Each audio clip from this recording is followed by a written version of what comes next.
हम जनता के साथ खड़े हैं ना, जनता का एक मकान नहीं टूटने देंगे, ये तय कर रहे हैं, उसके मकान एक भी नहीं टूटने देंगे, इस बात की गारंटी है। अब आप पुराने पेपर्स निकाल लीजिए, रेवेन्यू डिपार्टमेंट हमेशा इसको एग्रीकल्चर लैंड में दिखाता है, ये खेतों की जमीन दिखाता है, और खेतों की जब जमीन दिखाई जाती है तो हरा ही दिखाया जाता है। ये है कि लोगों में अफवाह फैलाई जा रही है कि ये रिज हो गया है, जबकि आप उस नक्शे पे भी देखेंगे तो उसमें लिखा हुआ है अनऑथराइज्ड कॉलोनी। तो मेरा ये मानना है कि जो अर्बन एक्सटेंशन रोड के अंतर्गत जो भी सामने आ रहा है वो हटेगा, उसमें कोई मेरे को दिक्कत वाली बात नहीं है, लेकिन ये भी श्योरिटी की एक भी घर अर्बन एक्सटेंशन रोड के अंतर्गत संगम विहार विधानसभा का नहीं आ रहा, ये तय है, आप नक्शे पर भी चेक कर सकते हैं। अभी हाल ही में विष्णु अग्रवाल जो कांग्रेस के नेता है, पूर्व पार्षद है, उन्होंने कहा है कि अगर ये नहीं होने वाला है तो फिर आम आदमी पार्टी के विधायक क्यों कह रहे हैं कि इस पर जाकर के आप डीडीए में अपना जो है शिकायत दर्ज करवाइए। विष्णु अग्रवाल जी का रोल क्या है? नमस्कार, आप देख रहे हैं एनसीआर समाचार, मैं हूं आपके साथ नदीम अहमद। संगम विहार के लोग जब से 2041 मास्टर प्लान आया है तब से चिंतित नजर आते हैं। कई बार विपक्षी पार्टियां लोगों को यह बताने की कोशिश करती है कि आम आदमी पार्टी इस पूरे मसले पर कोई बयान नहीं रखती, लेकिन आज हम आपको आम आदमी पार्टी के नेता समेत संगम विहार के विधायक दिनेश मोहनिया जी से बात करेंगे, और क्या है पूरा मामला, इस पूरे मामले पर आज आपको खुद बताएंगे विधायक जी, क्योंकि लगातार ऐसे सवाल उठ रहे हैं। विपक्षी दलों के साथ साथ आम लोग भी इस बात को फैला रहे हैं, सोशल मीडिया के जरिए खुद को परेशान कर रहे हैं। आप कह सकते हैं या तो ये अफवाह है, क्या सच्चाई है, इसके लिए सीधे उन जिम्मेदार व्यक्ति को उनसे पूछना जरूरी है जो इस पूरे इलाके को समझते हैं। हमारे साथ विधायक जी मौजूद हैं। पहले तो बहुत बहुत शुक्रिया सर हमसे बात करने के लिए, और स्वतंत्रता दिवस की बधाई आपको। सर, सबसे पहले आप देश की जनता को, संगम विहार की जनता को स्वतंत्रता दिवस पर 2 शब्द बोलिए। मेरी तरफ से सभी संगम विहार निवासियों को स्वतंत्रता दिवस की हार्दिक शुभकामनाएं, और मेरा ये मानना है कि स्वतंत्रता दिवस पे जो असली देशभक्ति की जब हम बात करते हैं उस विषय पे ज़रूर बात होनी चाहिए। हमारे हिसाब से असली देशभक्ति है बच्चों का एजुकेशन देना, असली देशभक्ति है लोगों को अच्छा स्वास्थ्य देना, अच्छा पर्यावरण देना, अच्छे रोड देना। मुझे लगता है अगर इन चीज़ों में हम सफल हुए तो निश्चित तौर पे हम देशभक्त हैं। केवल कुछ नारे लगाने से या केवल एक दिन के इवेंट से हम देशभक्ति अपनी प्रूव नहीं कर सकते। ये 365 दिन चलने वाली प्रक्रिया है। अभी मैं एक क्षेत्र में था तो मैंने वहाँ लोगों को बताया कि पानी बचाना भी एक तरह की देशभक्ति है, क्योंकि जब आप पानी बचाते हैं तो निश्चित तौर पर पर्यावरण की मदद करते हैं। तो ये सब एस्पेक्ट को हमारे को देखना पड़ेगा, तभी हम असली देशभक्त हो सकते हैं। देशभक्ति की तो बात हो ही गई, लेकिन असल चिंता वो सवाल है जो इस वक्त सबसे ज्यादा लोगों के मन में है। सर, एक ऐसा योजना जो आया, मास्टर प्लान कहें या सुसंगठित तरीके से पूरे एरिया को विकास करने के लिए एक प्लान तैयार किया गया, उस पर जो है अलग अलग अफवाहें उठ रही हैं, उस पर अलग अलग तरीके के बात उठ रहे हैं। आम आदमी पार्टी इस पूरे मामले को कैसे देखती है, लोगों को, आम जनता को कैसे आप समझाएंगे? देखिए, इसमें हमें 2 चीज़ों को समझने की आवश्यकता है। एक तो मास्टर प्लान के अंतर्गत एक रोड है अर्बन एक्सटेंशन रोड 2, जो कि संगम विहार के 300 मीटर दूर से जा रहा है। उसमें से हमारे संगम विहार का एक भी घर इफेक्टेड नहीं है, तो कोई डेमोलिशन नहीं होना है। दूसरा ये है कि लोगों में अफवाह फैलाई जा रही है कि ये रिज हो गया है, जबकि आप उस नक्शे पे भी देखेंगे तो उसमें लिखा हुआ है अनऑथराइज्ड कॉलोनी। जब आप अनऑथराइज्ड कॉलोनी की बात करते हो, अनऑथराइज्ड कॉलोनी वो कॉलोनी है जो कि एग्रीकल्चर लैंड पे लोगों ने घर बना लिए। सरकार ने उनको एक कानून के हिसाब से मान्यता दी, उनको ये कहा गया ये अनऑथराइज्ड कॉलोनी है और इनको आप रजिस्ट्रेशन करा सकते हैं। उसको रजिस्ट्री के माध्यम से सरकार को आप एक पैसा भी दे रहे हैं और वो रजिस्ट्री कर रही है। अब मैं आपसे जानना चाहता हूं कि जो सरकार ने आपको ये कहा कि आपकी कॉलोनी अनऑथराइज्ड है, आप इसका रजिस्ट्रेशन करा लीजिए, रजिस्ट्रेशन के बाद आप हमारे को ये पैसा सबमिट कर दीजिए और आपका रजिस्ट्री हो जाएगी, जमीन आपकी हो जाएगी। तो ये सब प्रक्रिया अभी चल रही है। इस प्रक्रिया के माध्यम से संगम विहार के हजारों लोगों ने अपने घर का रजिस्ट्रेशन करा लिया, रजिस्ट्री करा ली। तो एक तरफ सरकार कह रही है कि जी हम आपकी रजिस्ट्री कर रहे हैं, आप पैसा जमा कीजिए, और एक तरफ कह रहे हैं कि तोड़ रहे हैं।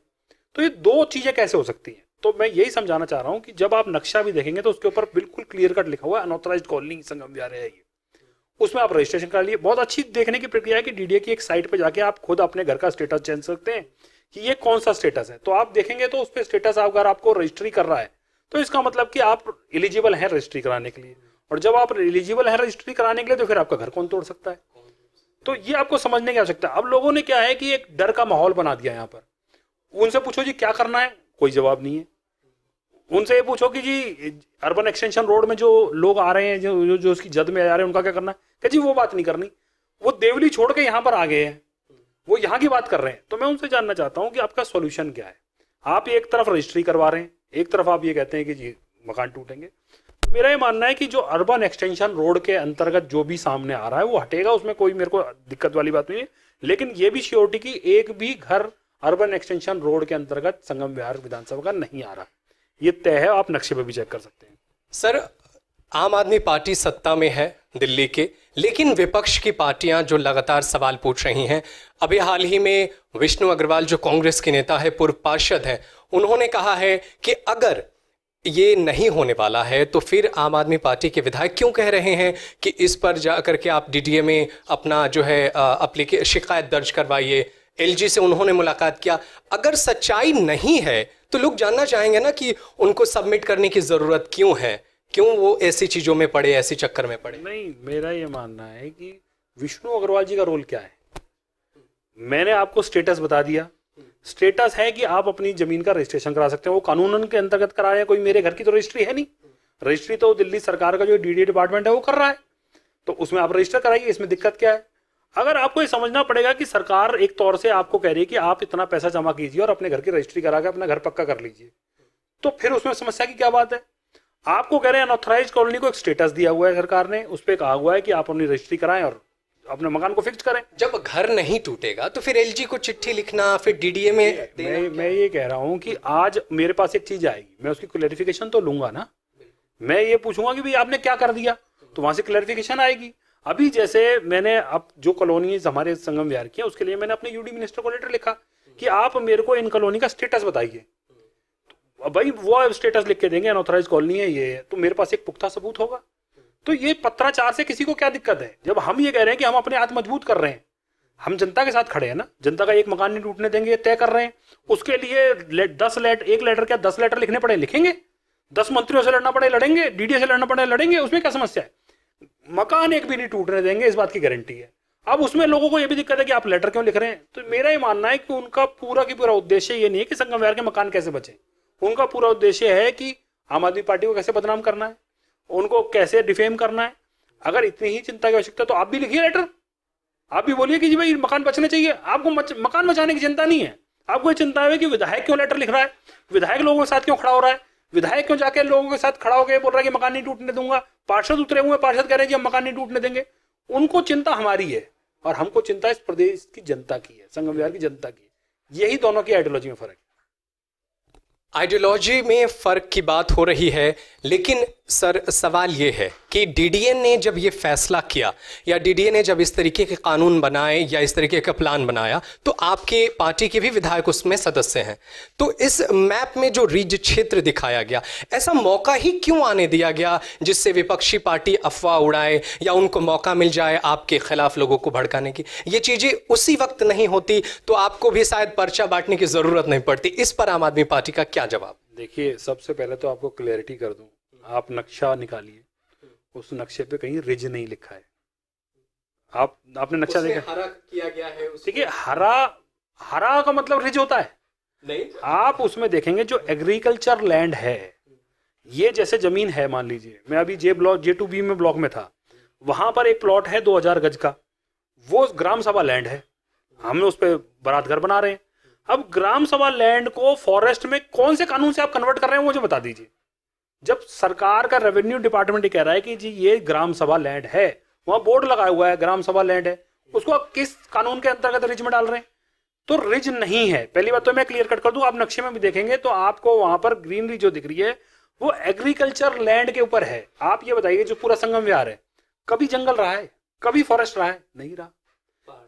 नहीं, आप पुराने पेपर्स निकाल लीजिए, रेवेन्यू डिपार्टमेंट हमेशा इसको एग्रीकल्चर लैंड में दिखाता है, ये खेतों की जमीन दिखाता है, और खेतों की जब जमीन दिखाई जाती है तो हरा ही दिखाया जाता है।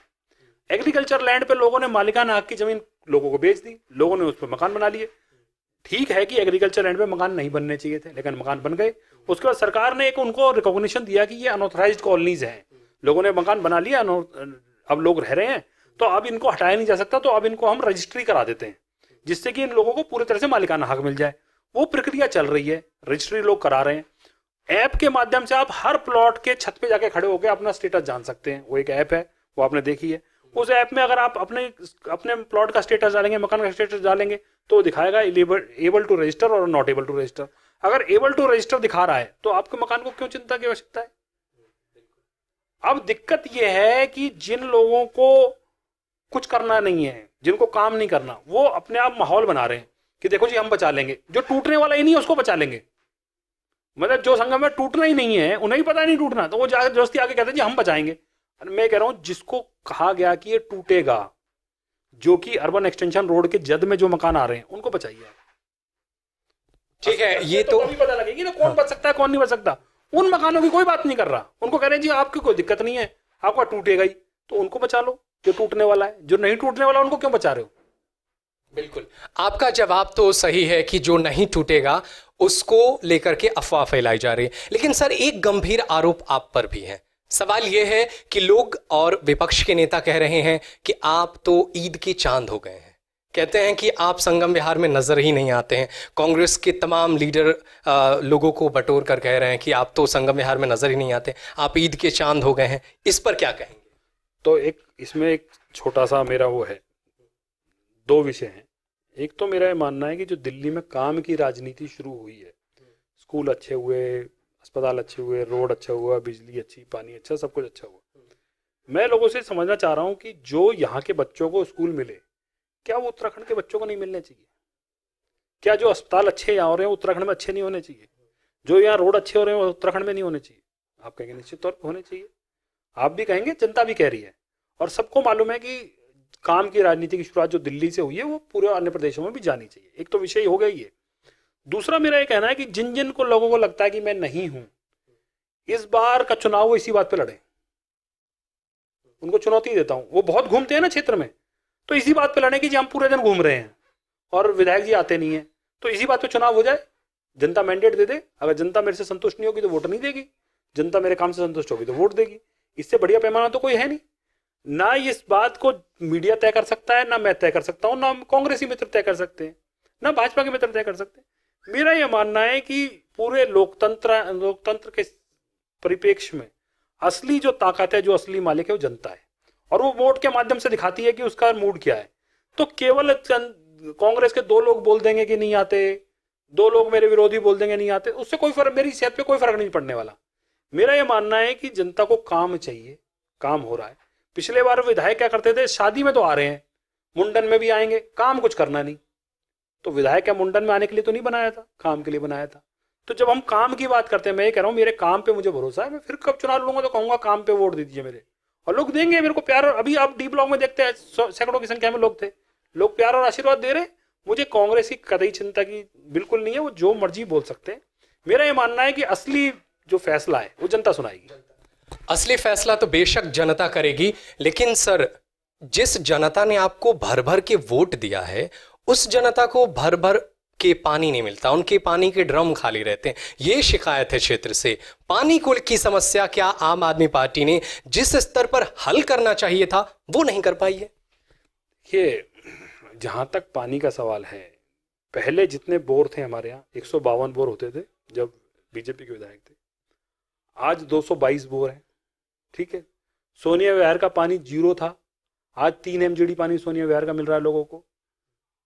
डिस्ट्रीब्यूशन में ये हो सकता है कि 20 घरों को मिल रहा है, 2 घरों में कोई दिक्कत हो सकती है, उसको भी रिजॉल्व करेंगे। उससे मैं पीछा नहीं छुड़ा रहा कि भाई नहीं बिल्कुल सब कुछ राम राज्य आ गया, सब कुछ ठीक हो गया, ऐसा नहीं है। हम भी मानते हैं कि इंप्रूवमेंट की गुंजाइश है, अभी और इंप्रूव करना है। लेकिन जब हम ये बोलते हैं कि कंपैरिजन करो 5 साल का और हमारे 5 साल का, तो आपको सब कुछ समझ में आता है कि क्या हुआ है। संगम विहार जैसी डिफिकल्ट कंस्टिट्यूएंसी में जो डेंसली पॉपुलेटेड है, उसके अंदर काम करना मुश्किल है, लेकिन है तो है, करना तो पड़ेगा। अब हम ये कह रहे हैं कि अब मान लीजिए हमने 8 ब्लॉक में पानी दे दिया, 2 ब्लॉक में नहीं दे पाए, ईमानदारी से एक्सेप्ट कर रहे हैं नहीं दे पाए भी, उसके लिए और मैकेनिज्म और पानी चाहिए, उसका भी तैयारी कर रहे हैं। लेकिन आप ये कहें कि जी कुछ नहीं हुआ, किसी को पानी नहीं मिला, तो ऐसा नहीं है। और जब फिर वही बात आती है कि जनता को तय करने दीजिए ना। जनता को भी ये बात पता है कि मेरे 8 ब्लॉक में मेरे पड़ोसी के घर तक पानी आ रहा है, मेरे घर में थोड़ी समस्या है इसलिए पानी नहीं आ रहा। तो फिर जनता फैसला करती है। जनता ने पिछली बार मेरे को 42,000 वोट से जिताया, अगली बार 48,000 से जिताया। कुछ सोच समझ के तो जिताया होगा, और जनता के विवेक पे हमें भरोसा तो रखना चाहिए कम से कम। मैं मानता हूं कि सब कुछ नहीं हुआ, लेकिन जब कभी भी चुनाव आएंगे तो फिर जनता के सामने अपना रिपोर्ट कार्ड रखूंगा कि जी ये काम किया है, अच्छा लगता है वोट दे दीजिए, अगर आपको लगता है मैंने काम ठीक नहीं किया तो वोट मत दीजिए। मेरे को लगता है लोकतंत्र में इससे बढ़िया सिस्टम कुछ नहीं हो सकता कि आप जनता के बीच में जाके तय करें कि जनता क्या चाहती है। मेरा पिछली बार भी जब आप देखेंगे मेरा पूरा कैंपेन जो था वो केवल एक लाइन थी, मेरा वोट काम को। काम को वोट पड़ता है, दे दीजिए, अगर लगता है काम नहीं किया तो मत दीजिए। इससे सपाट मेरे को लगता है कि कोई कैंपेन नहीं हो सकता, और ये फिर होगा, और मुझे पूर्ण विश्वास है कि जनता का प्यार और आशीर्वाद दोबारा मिलेगा। एमसीडी में बीजेपी 15 सालों से कब्जा कर रखी है। ये आखिरी सवाल है कि क्या इस बार आम आदमी पार्टी एमसीडी से भाजपा को बाहर करके अपने लिए जो है काम की राजनीति पर एक अच्छा जीत लेकर आएगी? बिल्कुल बिल्कुल ये होगा, क्योंकि जैसे अभी मैं डी ब्लॉक में था तो डी ब्लॉक में हमने नया रोड बनाया 3 नंबर गली में। 1 साल पहले रोड बना और अब वो रोड खराब होने की स्थिति में। तो वहाँ के नागरिक आए मेरे पास कि जी ये रोड खराब हो रहा है। मैंने कहा जी ये बता ये क्यों खराब हो रहा है? कि जी नालियाँ भरी हुई हैं, नालियाँ कभी सफाई नहीं होती, सफाई होती है तो वो बाहर कीचड़ वहीं छोड़ जाते हैं रोड पे, वो कुछ दिन में बन जाता है, फिर पानी बाहर आने लगता है, तो वो सब रोड खराब हो गया। तो मैंने कहा जी कभी काउंसलर आया आपके यहाँ? वो कहते जी काउंसलर को क्यों बोलें, काउंसलर तो आता ही नहीं है। तो मैंने कहा जी मुझे क्यों बोल रहे हो? तो उन्होंने कहा जी आपसे उम्मीद है कि आप करोगे, आप हमें उनसे उम्मीद ही नहीं है कि वो करेंगे, क्योंकि वो 5 साल में दिखे ही नहीं। तो अब लोगों को समझ में आया है कि ना केवल विधायक बदलने की जरूरत है बल्कि काउंसलर भी बदलने की जरूरत है।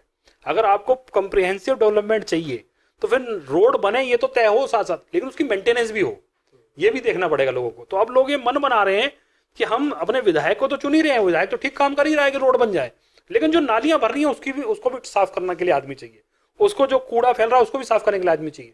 तो फिर एमसीडी में भी बदलना पड़ेगा। अभी डी ब्लॉक का मैं माहौल देख के मतलब मेरे को खुशी भी हो रही थी कि वो सारे लोगों ने 1,000 100 सैकड़ों की संख्या में कहा भाई इस बार काउंसलर बदलेंगे, ये काउंसलर नहीं आया इस बार काउंसलर बदल देंगे। भाई साहब आपने तो ठीक काम कर रहे हो, काउंसलर बदल देंगे। मैंने कहा जी कूड़ा उठ रहा है, नहीं उठ रहा। मैंने कहा नालियां साफ हो रही, नहीं हो रही।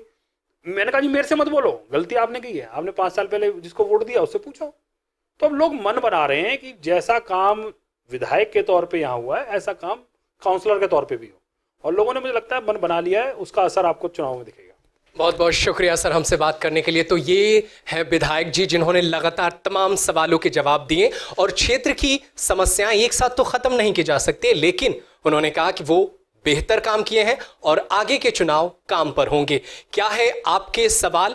और एक और बात, अगर आप अभी भी अफवाहों से चिंतित हैं तो आप विधायक जी और उनके पार्षदों से मिलकर ऐसे तमाम सवालों का जवाब दीजिए, या अगर कोई परेशान है तो हमारा वीडियो शेयर करके उस तक इस समस्याओं का हल या जवाब पहुंचाइए। लेकिन अफवाहों पर बिल्कुल ध्यान मत दीजिए, क्योंकि संगम विहार और संगम विहार के विधायक जी ने साफ कर दिया है कि ऐसी कोई घटना नहीं होगी जिससे क्षेत्र के लोगों को परेशानी हो। देश और दुनिया की तमाम बाकी खबरों को देखने के लिए आप बने रहिए एनसीआर समाचार के साथ। धन्यवाद।